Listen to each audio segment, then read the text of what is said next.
में smart city mission के अंतर्गत या तो बन चुका है या बन रहा है। शेष 7 में राज्य शासन की ओर से, नगर विकास की ओर से आईटीएमएस बनना है। आईटीएमएस को सेफ सिटी के साथ जोड़ना, गृह विभाग के साथ जोड़ना और सभी नगर 17 के 17 नगर निगमों के साथ साथ नोएडा, ग्रेटर नोएडा में भी हम इसको सुनिश्चित करवा लें कि इसको हम सेफ सिटी के साथ जोड़ेंगे और सेफ सिटी मिशन के अंतर्गत हम इस कार्यक्रम को आगे बढ़ाएंगे। हम जो सिटी के अंदर होर्डिंग लगाते हैं, बेतरतीब होर्डिंग बंद करवाइए। देखिए, स्मार्ट सिटी मिशन की एक शर्त है ये कि बेतरतीब होर्डिंग हटनी चाहिए और हमें हर हाल में इसको सुनिश्चित करना होगा। हर एक नगर निकाय के अंदर हम इसको सिस्टम के साथ जोड़ें। हम वहां पर इस बात को सुनिश्चित करें कि कहां पे हमारी होर्डिंग लगनी है, कहां पे हम लोग उसको स्क्रीन के साथ जोड़ सकते हैं, कहां पर हम उसको अन्य उसके साथ जोड़ सकते हैं, जिससे नगर के अंदर घुसते ही अच्छा दिखाई दे। कोई भी नगर निकाय ऐसा होना चाहिए जो आपका वहां की स्वच्छता ही वहां का पहला प्रतीक बन जाए। नगर निकाय के कार्यालय, वहां का भवन उस पूरे नगर निकाय के बारे में एक जानकारी दे सके, इसलिए उस पर ध्यान देना। उन वहां को जोड़ने वाली सड़कों को ठीक रखना, उसके सुंदरीकरण की प्लानिंग करना, उसको बेहतर तरीके से आगे बढ़ाना, जेब्रा क्रॉसिंग के निर्माण की कार्रवाई को सुनिश्चित करना है। पूरे स्टेट के अंदर हमें सुनिश्चित करें और खासतौर पर नगर निकाय के अंदर उससे जुड़े हुए अन्य मार्गों पर भी कि जो हमारे स्पीड ब्रेकर बनते हैं सड़कों पर, एक कमर तोड़ू न बनाए, एक टेबल टॉप स्पीड ब्रेकर बने। अगर कोई बीमार व्यक्ति है उसको भी परेशानी नहीं होगी, लेकिन साथ साथ हम अगर मार्किंग करते हैं वहां पर तो स्पीड अपने आप लिमिट हो जाती है। लेकिन जब वह कमर तोड़ू बनाते हैं तो कोई बीमार व्यक्ति जा रहा है, उसके लिए बड़ा, या कोई बच्चा है, कोई गर्भवती महिला है, उसके लिए खतरनाक हो सकता है। इसलिए हमें पीडब्ल्यूडी को भी, नगर विकास को भी और अन्य सभी संबंधित विभागों को यह सुनिश्चित करना होगा कि कहीं भी हमें ये कमर तोड़ू स्पीड ब्रेकर नहीं दिखने चाहिए। इनको हटा दीजिए, जितनी जल्दी हटाइए उसको, हटा करके वहां पर हम, क्योंकि जब आप इस प्रकार की स्पीड ब्रेकर देते हैं तो उस स्पीड ब्रेकर से बचने के लिए लोग साइड से जाते हैं और फिर वही एक्सीडेंट का कारण भी बनता है। यह भी एक ब्लैक स्पॉट है आपका, ये जो आपके द्वारा दिया गया है। यानी ब्लैक स्पॉट केवल सड़क इंजीनियरिंग की खराब स्थिति का मुख्य कारण नहीं होता है, ब्लैक स्पॉट का कारण एक गलत स्पीड ब्रेकर भी होता है। इसलिए स्पीड ब्रेकर टेबल टॉप होने चाहिए, जिससे कोई भी व्यक्ति वहां जाए आसानी से स्पीड कम करते हुए बहुत आसानी से उसको पार कर लेता है, और उस पर भी हमें ध्यान देना होगा। नगरीय क्षेत्रों में हमारी जो परिवहन की व्यवस्था है, सिटी बस सेवा है, इसको लोगों के लिए सरल बनाना, सुलभ बनाना और सुरक्षित भी बनाना।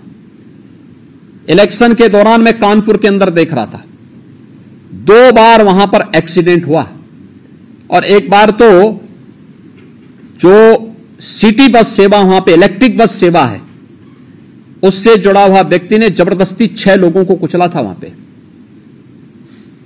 और उस दौरान कानपुर के अंदर प्रशासन की संवेदनशीलता देखने को मिल रही थी कि कितनी तेजी के साथ वे लोग वहां जा रहे थे।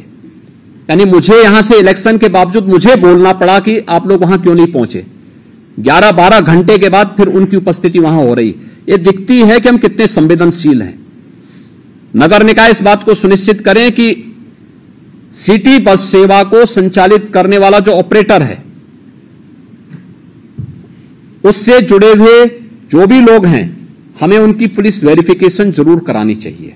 किस पृष्ठभूमि के हैं, आपराधिक मानसिकता के तो नहीं है, क्योंकि कानपुर में जो भी घटना घटित हुई ये आपराधिक मानसिकता की दृष्टि से हुआ था, और इस प्रकार की आपराधिक गतिविधियों को रोका जाना चाहिए। 6-6 लोग कुचले जा रहे हैं सिटी बस सेवा से, ये बहुत दुर्भाग्यपूर्ण स्थिति है और ये चीजें नहीं स्वीकार की जानी चाहिए। इसलिए इन बातों को सुनिश्चित तो हमें करना होगा, ये परिवहन की दृष्टि से हम लोग सिटी के अंदर करें। अब जो हम लोगों को नगर के अंदर करना है, बहुत महत्वपूर्ण कार्य है ये। 2 कार्यों के लिए हर एक नगर निकाय के अंदर, बड़े नगर निगम है, जिलाधिकारी, पुलिस अधीक्षक, व्यापार मंडल के साथ अलग अलग बैठक करें, स्ट्रीट वेंडर के साथ बैठें, नगर आयुक्त को भी अपने साथ ले लेंगे, एडीएम सिटी होंगे, सिटी मजिस्ट्रेट होंगे, एसपी सिटी होंगे, इनको भी अपने साथ ले लेंगे और इनके साथ बैठक करके, अलग अलग क्रम में बैठक करके हम ये सुनिश्चित करें कि कोई भी व्यापारिक प्रतिष्ठान सिटी के अंदर अपनी परमिसेस के अंदर ही रहेगा, उससे बाहर न हो। सड़कें खाली दिखनी चाहिए। सड़क में लोग अपना अंदर का सामान सड़क पे रख करके नहीं बेचेंगे, किसी को भी हम सुनिश्चित करवाएंगे। और अपनी परमिसेस में रह करके हम पहले बातचीत करें, संवाद बनाएंगे। इस संवाद के दौरान हमें इस बात के लिए भी उनको तैयार करना होगा। 2 चीजें हो सकती हैं, हर एक क्षेत्र में अलग अलग व्यापार मंडल होते हैं, उनको भी विश्वास में लीजिए, उनके साथ बैठना, संवाद बनाना और उनसे 2 अनुरोध करना। एक, सुरक्षा के बारे में, रात्रि के लिए अगर गार्ड वे लोग भी रख सकें, वे 500-600 दुकानें हैं, अगर वे लोग महीने में 100-100 रुपया भी जमा करेंगे तो 500 रुपए में एक बड़ी राशि खड़ी हो सकती है। 2 गार्ड वे लोग रात्रि के लिए खड़ी कर सकते हैं और उनको पुलिस से वेरिफिकेशन अगर आप करा देंगे, पुलिस के साथ उनकी तालमेल होगी तो रात्रि के लिए। दूसरा, सीसीटीवी कैमरा, बड़े प्रतिष्ठान में सीसीटीवी कैमरा लगाना, हर बैंक में, हर वित्तीय संस्थान में, हर बड़े व्यावसायिक प्रतिष्ठान में सीसीटीवी कैमरे की आवश्यकता और इसको उनके साथ लगवाना। दूसरा, व्यापारिक गतिविधि अपने परमिसेस के अंदर ही होगा, बाहर सड़क पे नहीं। सड़क में सामान फेंक करके, फैला करके लोग जो बेचते हैं, इसको हर हाल में अगले 1 सप्ताह के अंदर हमें इसे समेटना होगा और वे अपने परमिसेस के अंदर करेंगे। पार्किंग की व्यवस्था सुनिश्चित करना, हर एक जगह सड़कों पर पार्किंग न हो। 2 व्हीलर, 4 व्हीलर या बसेज खड़ी करने की जो परंपरा है, इसको रोकें। कॉमन मैन को चलने के लिए सड़क आप दीजिए। दूसरा, स्ट्रीट वेंडर के साथ संवाद बनाना। जितने स्ट्रीट वेंडर हैं प्रदेश के अंदर, हमने लगभग 8 लाख स्ट्रीट वेंडर ऐसे हैं जिस स्ट्रीट वेंडर को हम लोगों ने पीएम स्वनिधि की योजना के अंतर्गत जोड़ा है। मेरा मानना है प्रदेश के अंदर स्ट्रीट वेंडर की संख्या लगभग 15 लाख के आसपास है। ये सभी स्ट्रीट वेंडर के साथ बैठना, अलग अलग मार्केट में अलग अलग स्ट्रीट वेंडर का ग्रुप काम करता है। कोई रेलवे स्टेशन के पास करता है, कुछ बस स्टैंड के पास काम करता है, कोई अन्य जगह काम करता है। स्ट्रीट वेंडर के साथ भी बैठने की व्यवस्था करना और स्ट्रीट वेंडर के साथ बैठक करके इनके व्यवस्थित पुनर्वास को सुनिश्चित करना। मैंने पहले भी कहा था, हर एक स्ट्रीट वेंडर का रजिस्ट्रेशन आप सुनिश्चित करवा दीजिए। हर एक स्ट्रीट वेंडर का अगर रजिस्ट्रेशन है तो उसका व्यवस्थित पुनर्वास भी करना। व्यवस्थित पुनर्वास, नगर निकाय की तमाम लैंड खाली पड़ी होंगी, वहां पर आप ले जाइए और वहां पर उन लोगों को सुनिश्चित करिए। सड़क के किनारे न हो, पटरी के किनारे न हो, नाली के किनारे कुछ भी नहीं होना चाहिए।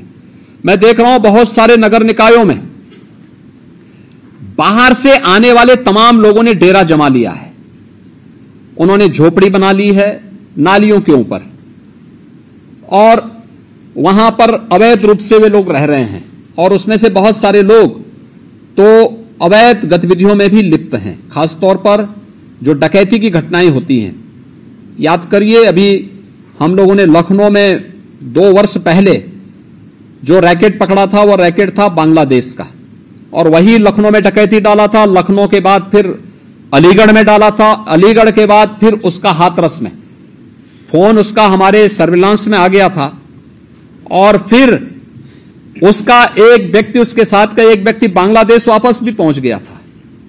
यानी 3 जगह हत्या करके डकैती डालने के बाद उनमें से एक व्यक्ति बांग्लादेश पहुंच गया, एक व्यक्ति बाद में हमारे हत्थे भी चढ़ा था। यानी ये चीजें दिखती हैं कि हम लोग कैसे आंखें बंद करके चलते हैं। सड़क के किनारे कौन डाल रहा है झोपड़ी, कोई पता नहीं होता हम लोगों को। लोकल स्तर पर जवाबदेही सुनिश्चित करें।